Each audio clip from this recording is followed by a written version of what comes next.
Hello, everyone, and welcome to another episode of We Should Have Recorded That with Phil and. Adam, Okay. I always hesitate. I never get the timing right. So I thought, since I'm incapable of getting the timing right, I would just Be early. jump in there. Okay. We gotta. I guess maybe if my. I should have been more intentional. I should be more intentional with my breath to help you come in. when you Yes, should. with Phil Yes. Yes. and then it's always an abrupt change, though, Uh-huh. in our tone qualities, Oh. because you are like, "Oh, Phil, I just got a breaking news alert. What was that? What? Joe Biden chose Kamala Harris as his running mate." Wow. Wow. Wow. Yeah. Can we do current events corner now instead of at the end of the episode? I guess so. I mean, this is like, yeah. Here's the current event I've been thinking about for all of 12 seconds. Joe Biden chose Kamala Harris as his running mate. Like, what do you think about that? I'm actually glad. I was hoping that it would be her or Tammy Duckworth, and so I got my wish. Well, cool. Right? Yeah. You did. So- I'm not sure. I don't know the name Tammy Duckworth. I'm not sure. Oh, she's the senator from Illinois. Really Okay. inspiring, like double amputee because of an injury she sustained in I think Afghanistan. She was in the military, a veteran. Really, she was the first senator to have a child while she was serving in the Senate. Okay. Yeah. Anyway, she's Asian American. I think maybe Thai American, but I'm not sure her exact ethnicity. Okay. Cool. I mean, was this? I don't know if this was the same senator who was. She didn't wear a coat or something, or she was trying to breastfeed. Is that the same lady? Oh, I don't know, to be honest. Okay.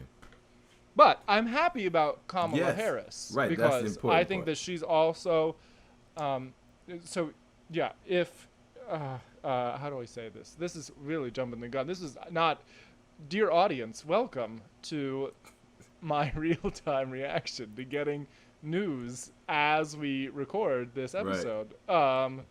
But so here's just how I'm thinking about it, Phil, / our audience. If Joe Biden wins, he's old. And I mean, both of them are old, right? Like, they're both septuagenarians. So, like, whoever the vice presidential pick, I think, really does matter. And you're this year saying more. Trump, and you're saying Donald Trump and Joe Biden are old. That's Donald what Trump and Joe Biden. Yeah, Kamala Harris is in her 50s. Uh-huh.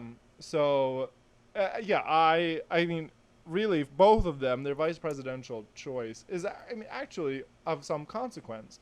I mean, Donald Trump is, like, not exactly fit in terms of his physical fitness.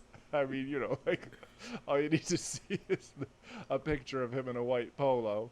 And, like Joe Biden, who does seem somewhat more fit, is even older than Donald Trump. So,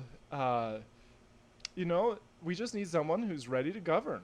And I think Kamala Harris is ready to govern. And so that I'm nonpartisan, I think Mike Pence is, like, at least more of an adult than his boss, but whatever.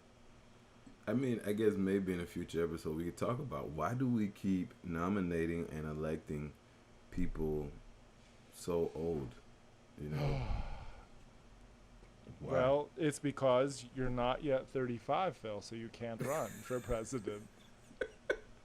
Oh man, you're gonna be there before I will, so you're gonna have. I'm to run already before I do. there. Oh, I thought you wouldn't. I thought I misheard. I guess I misheard you when you were talking with Asia.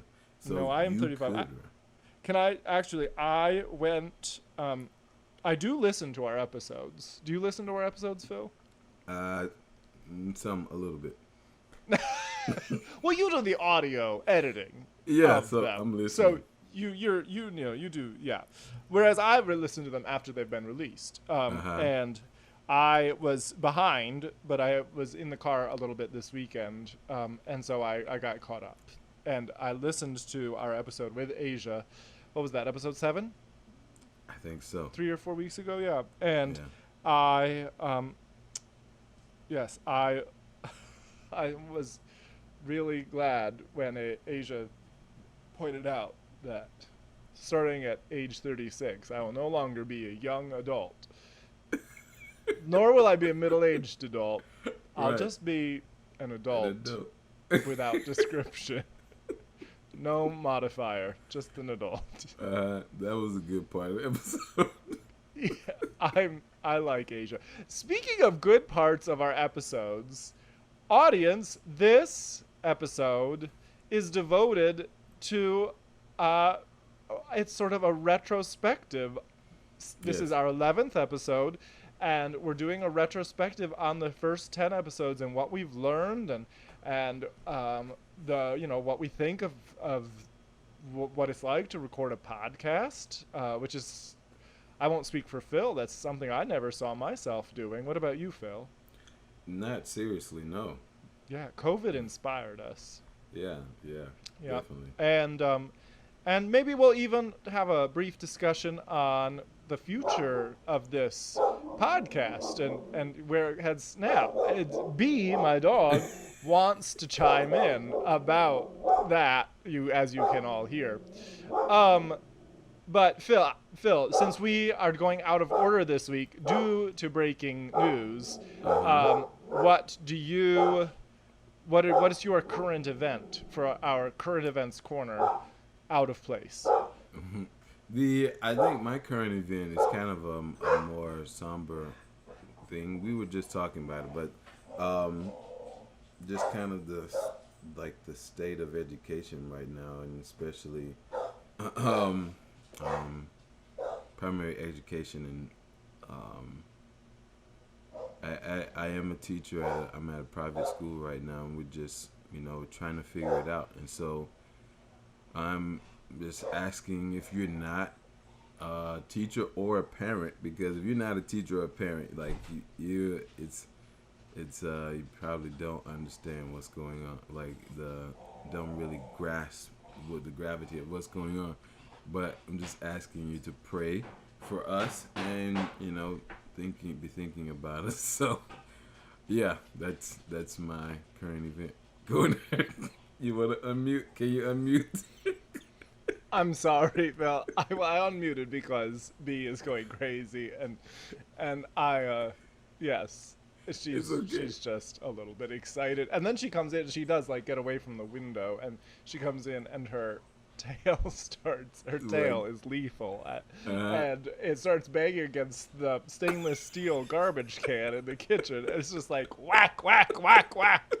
So, dear audience, I apologize, but It's okay. I apologize for the extra noise in the podcast, but I will never apologize for B because she is perfect.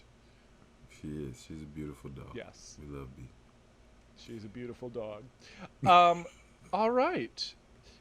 We have some listener comments this week, We do have some and listener we are so comments. grateful. Yeah, we're so grateful to our Yeah. listeners for tuning in. So this comment comes from Eddie Reeb.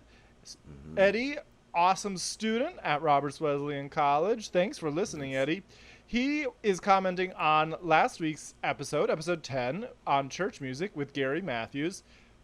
And he writes, I really loved and was inspired by this episode. Wonderful podcast, guys.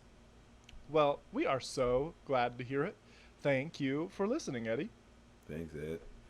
Yes, and this one is from Laura.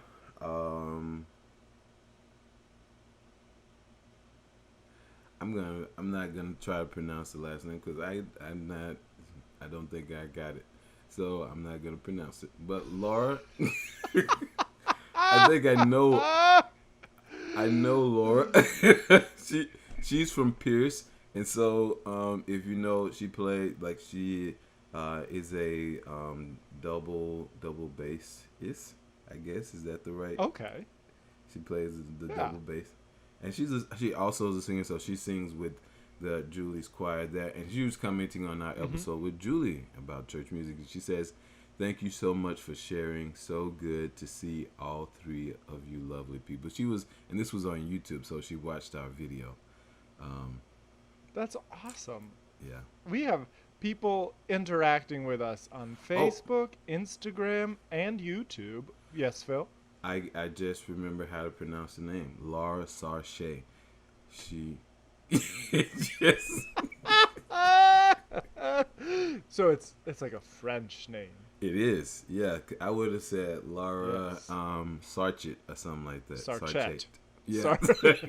But like Sarche. like Yosemites. Oh, Yosemite. I'm sorry.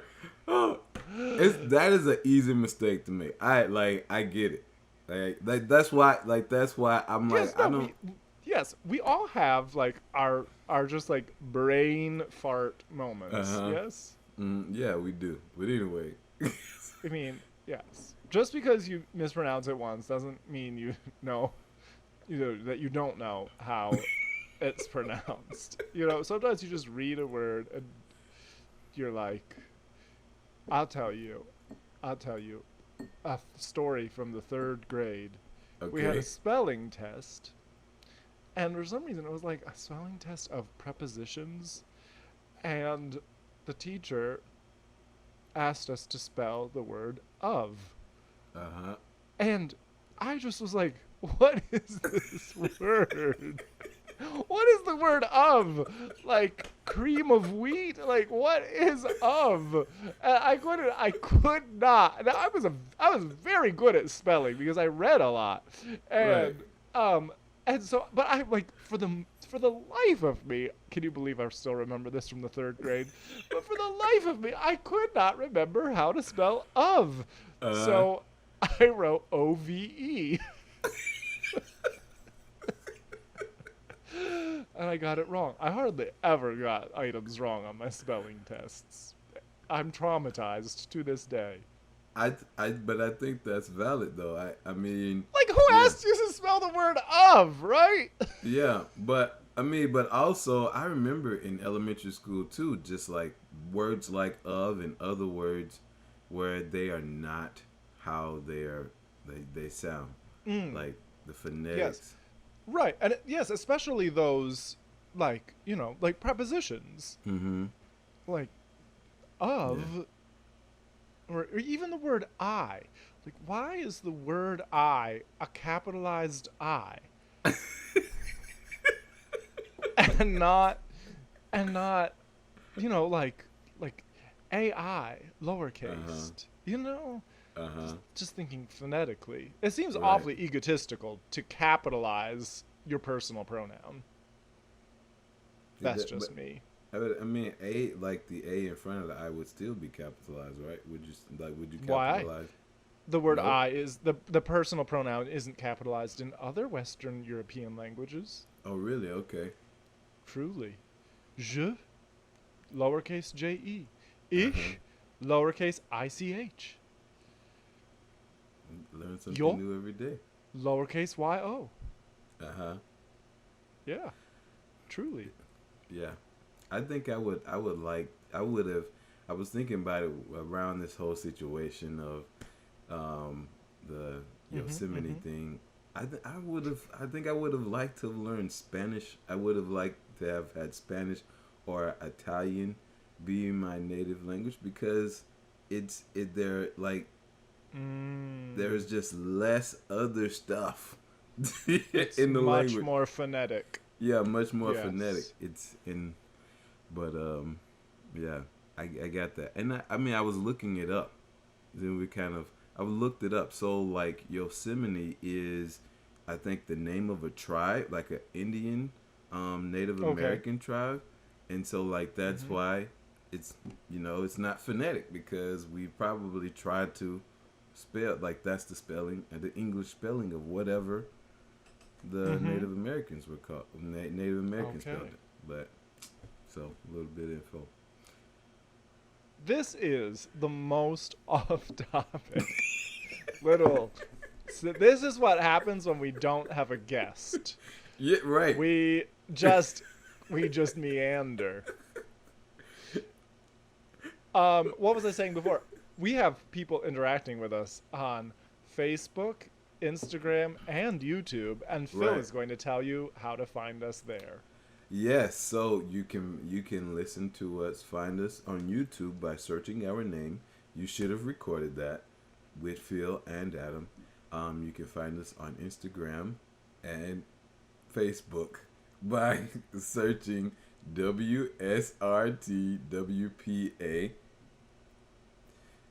I'm trying to ignore Adam right now, guys. If you he's laughing. But I was making it silent, Phil, so that you didn't have to. We didn't have to comment for the 12th time in a row about the letters. But it's gonna catch on. It's gonna catch on. Like it's going with WSRTwPA. Like it's gonna catch on. Like I'm just willing it. Like it's gonna happen. People are like, it's I'm gonna order a WSRTwPA t-shirt. We should do that. Hoodies, mugs, keychains, other things you don't need. Right. Nah, but in Rochester, New York, you'll need a hoodie though for winter. Yeah, I know. I'll need a hoodie like on August 27th. Yes. All right. So we've let's start reflecting. Talked about our listener comments. Uh-huh. We've jumped ahead and done current events corner out of place. Right. We have told people how to get a hold of us, Mm-hmm. and yeah, now let's get into the meat of this episode. Our goal, friends, is to keep this episode short and sweet. When we began this podcast, our idea was that our episodes would be about 45 minutes in length. Mm-hmm. And only our first two episodes have been under an hour. So this episode we're gonna keep nice and short. We're at 18 minutes right now, so we've got the clock is ticking. Yes. So Phil, I'm gonna interview you this week since. Well, I mean, I guess you can interview me as well, but we don't have a guest this week because we're going to reflect on the previous 10 episodes. So, Phil, what is the most enjoyable thing about recording this podcast that has surprised you, that you weren't anticipating? I guess just like the it feels like more than a conversation. There is the release in. So I felt like, especially after our conversation with Julie, and then also with Gary, like just some, and I mean all of them actually, just this. Wow, that got so much joy that I feel lighter after it. And I mean I'm like, I usually have these conversations, but I guess the kind of permanence of recording it like maybe brought me more joy. What about you? Yeah, that's true, isn't it? It's like the whole premise of the podcast, the title, we should have recorded that. The conversations that we would have anyway, but saving them for posterity. There's a joy in that. I've got to say, though, my favorite part, and there are many, I've enjoyed many aspects of this, but my favorite part is just having a time set aside every week to talk to you, Phil, because you're one of my favorite people in the world. I'm speechless. No words needed. But I'm just grateful. Thank you. Yeah. Okay, now what let's get real. Real talk. What's your least favorite aspect of recording the podcast? I think like the expectation that people will engage with it. Like do you feel like you're begging? I mean, kind of. I don't. I guess I'm not as much as I kind of doing the behind the scenes stuff, and I try not to be as, I don't post a lot of things, but or even not so much even just like asking people or just putting the information out, but just like my expectation that people will engage, Yes. Yes. and so I think that's kind of But we do have some engagement, right, we Phil? You were do. telling me earlier that we've got someone listening from the Philippines. Yeah, yeah. I mean, we could actually, I could tell this like really quick. Like we've over the course of since we've started, and our account shows we've had a total of 329 plays. Um, Awesome. so that's if you kind of average that out, that's over 30 plays per Per episodes that episode. we've That's released. terrific. So somebody elite, they're pressing play. Like no matter like Mm-hmm. how long they listen or what else they're doing while they're listening, they're pressing play. So that's cool. That is cool. And they're from all over the place, right, Phil? Yeah, I mean we have. I think when I kind of checked,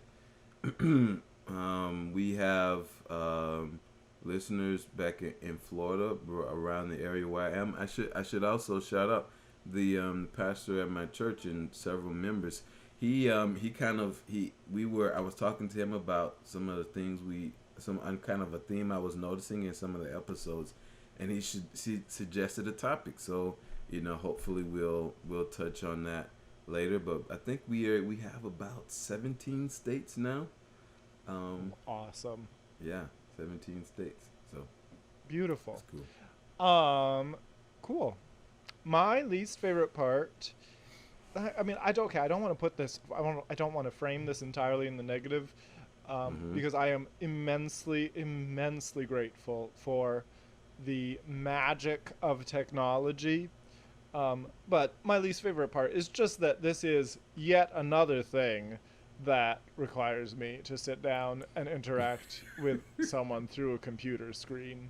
Yeah. Um, and if I were getting a little bit more human interaction, then that probably would not feel like such a chore. But Mhm. since still a huge amount of my human interaction comes through a computer screen, well, it's just that it is what it is.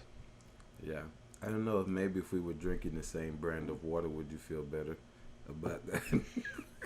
Do you drink Wegmans brand sparkling water? Whenever Wegmans come to South Florida, I will be one of the first visitors.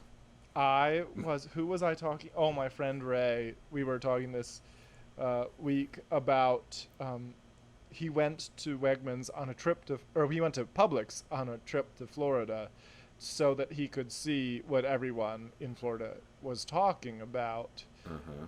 And he was like, "What? This is it?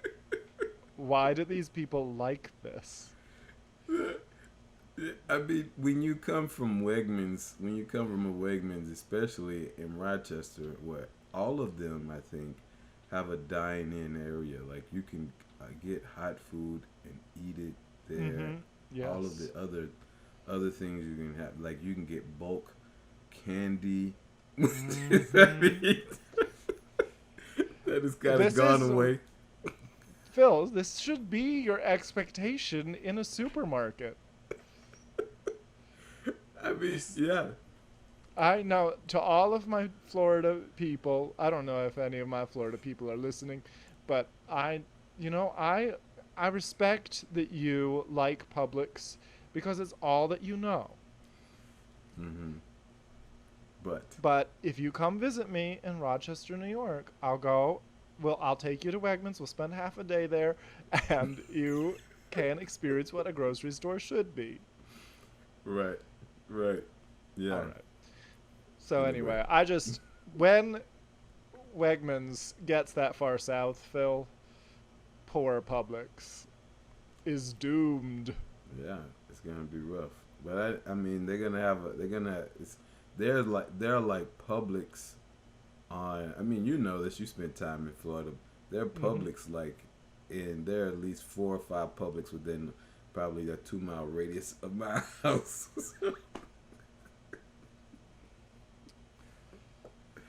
Well, it's it's going to be a lot of vacant stores that need Oh filling. wow. Anyway, All right. it's, We are so undisciplined here. we're All right. eating these Let me. minutes up.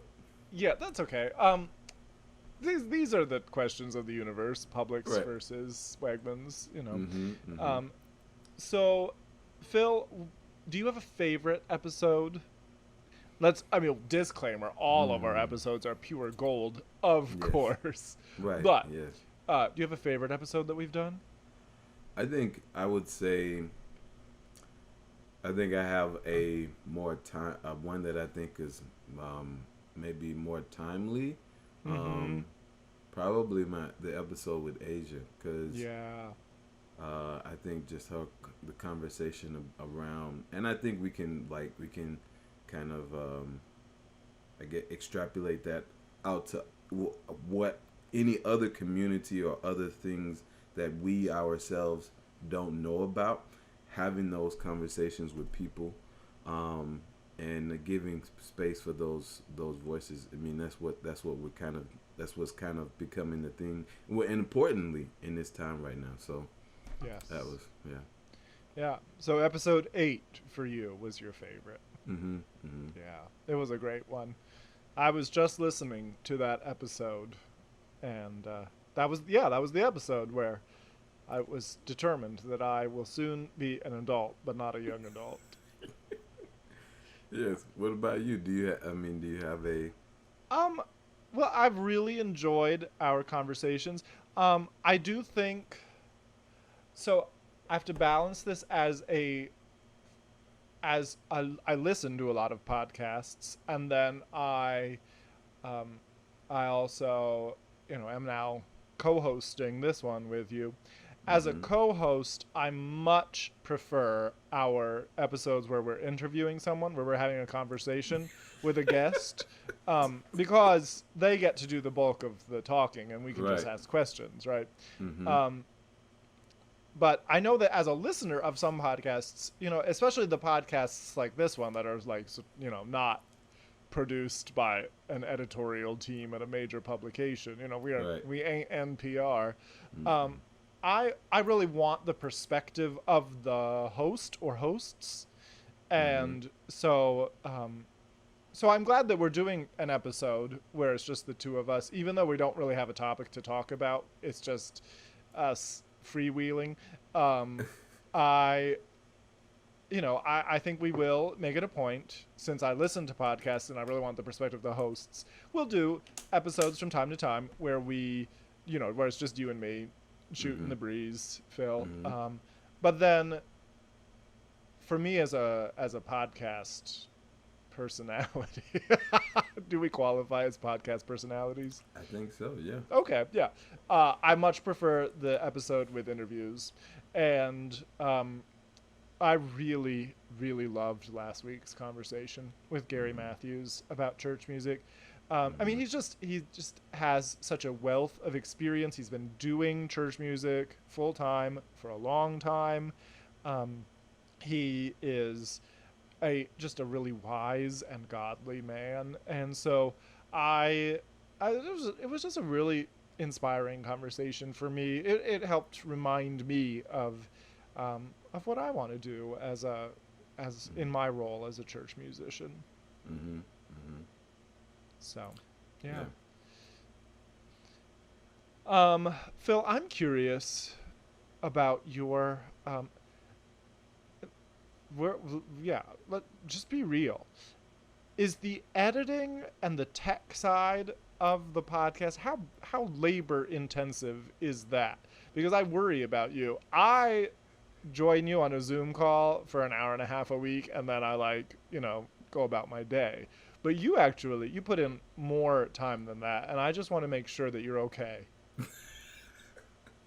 I mean, it's not that bad. I mean, I think I shared with you that sometimes, it could be more labor intensive, but it's not that bad, and especially after we kind of get the format. I mean, I'm always thinking what could I do differently, or what could be better. So I think I don't know, maybe the first video we did, I don't think there was the lower third logo in the video, or maybe like the first two, but then the third one I added that, and so Mm. just always trying to think of what we could, just ways to improve it, as I mean, in my skills. So it's not that bad. Anyway, that's Hmm. All right. Phil, what are some directions that you have in mind for the future of We Should Have Recorded That with Phil and Adam? hmm.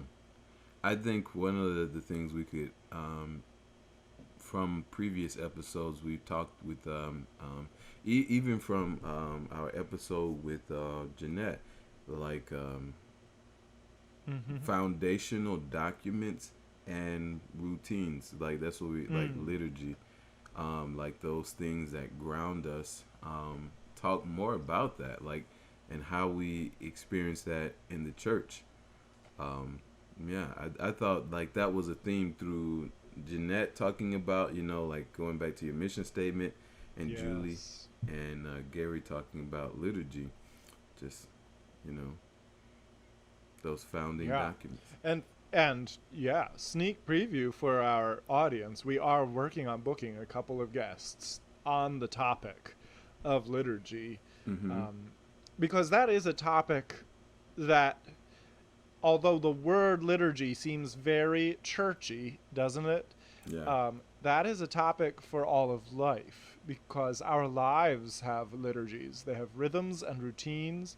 That Mm-hmm. is, we would never call our classroom routines liturgies, but in essence, they are. Yeah. So it has to do with education and life, and it there are a lot of our common interests, Phil, that the word liturgy intersects with. Yeah. Yeah. I mean, and I think that's, yeah, it's really cool. And I think to help us see that, and I really, I just, I got to mention my pastor, TJ is his name.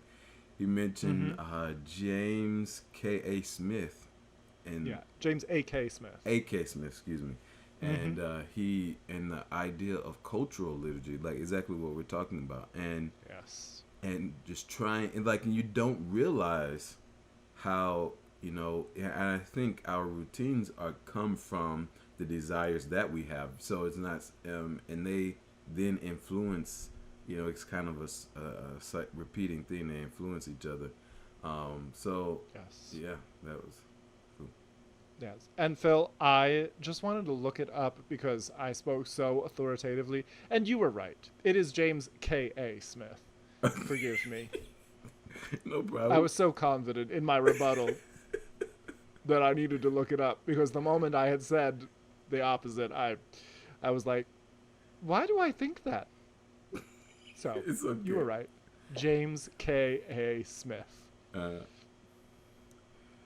well, Yeah. let me ask Uh, you. Oh, go ahead.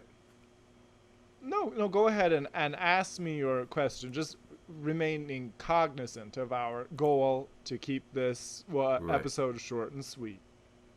That would, in our early episodes, was there anything that we talked about that, um it was like, man, I don't know, like, I guess I had a little more to say, or things you said, I don't know, like, what do we really mean when we're talking about this or that? Do you have any? Mm, I feel like we have only scratched the surface on everything that we've talked about. Yeah. Right, I mean that. Like we've had less than 10 hours of conversation, right? Mm-hmm. Mm-hmm. And you and I have a lot of interests. So, I feel like I don't need to like go back and tell the audience more about my childhood. I don't feel any great need to talk more about about the autobiographical details, but Mm-hmm. and in terms of educational philosophy, in terms of servant leadership, in terms of choral music making. I mean, we've barely scratched the surface. Right. Yeah. I'm not there. There is no fear in me that we're going to run out of topics of conversation anytime soon. Right. We're only going to run out of time as our school years both start up. Right. Yeah. But Phil, you're gonna stick with this, and we're gonna keep releasing this podcast in the fall? Yeah. Yes, I would like to. I mean, this is again, yeah, Good. therapeutic. I just wanted to assure our audience that they would not lose weekly access to your soothing voice. Okay. I don't know how soothing And my it is. annoying voice. We're a great contrast. We're a good team. I think we are a good team. Yes. I Go ahead. No, you go ahead. No, I don't want. It was a random thought. Let's stay on track. Okay, you don't want the random thought. My question was if there's anything else that you feel is cogent for this point in the episode. I think again, just reflecting on, just to found those importance of, kind of teasing out who you think you are, and then like revisiting that, and reflecting on that, and that how allowing that to shape, even as you face new circumstances. So I remember we talked about the weed brownies, and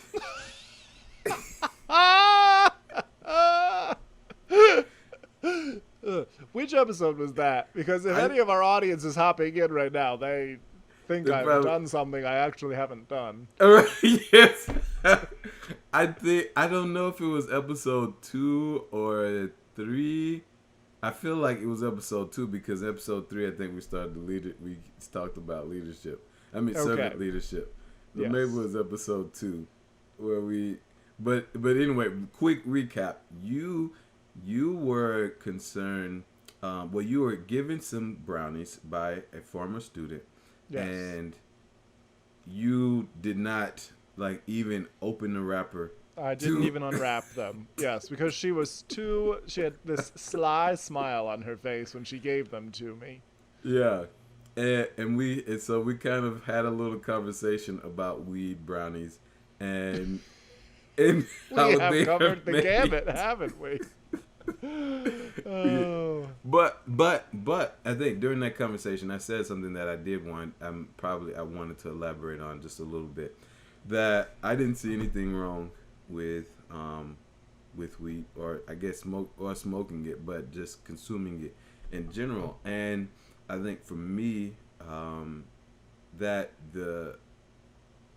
me saying that comes from of a place of kind of like stepping back and saying, like looking at it critically. Why do I feel this way? Why was I against the consumption of marijuana? And then, why would I change my mind? And for me, I think the criminal justice element of why we criminalize weed and how that has affected, the African American community. That was one reason why I'm like, I don't think this should be criminalized. Maybe I wouldn't promote it. I'm definitely not telling my students to go smoke weed, but please don't. Please do not do that. You will get fired. I will get fired. Oh Lord. Yeah, I'm taking the stance that I do because I think the criminalization of marijuana and the effects it has had on the African American community far outweigh whatever benefit I think comes from it being criminalized. So yes. I think when we come to conversations like that, I feel the tension. You feel the tension between, like, I don't know, health and criminal justice abuse, right? Mm-hmm. In terms of the marijuana, I feel a lot of tension between my Christian values versus my acknowledgement and embrace of living in a pluralistic society. Mm. There Yeah. are a lot of things that I feel as a Christian are wrong, but I also don't believe in legislating non-Christians to uphold Christian values. Mm. I think it's fine to, it's well and good to legislate to protect life or to protect civil liberties, whatever. But I don't think that if all other things being equal, we can't just write scripture into law Right. Yeah. in a Yeah. pluralistic society. Right. If that's what we want to have, and that is what we have. That's what we have. We have a pluralist Yes. society. Yeah.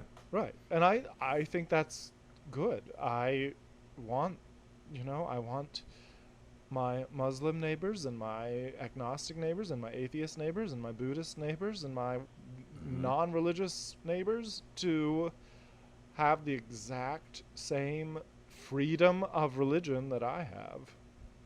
Right. Yeah.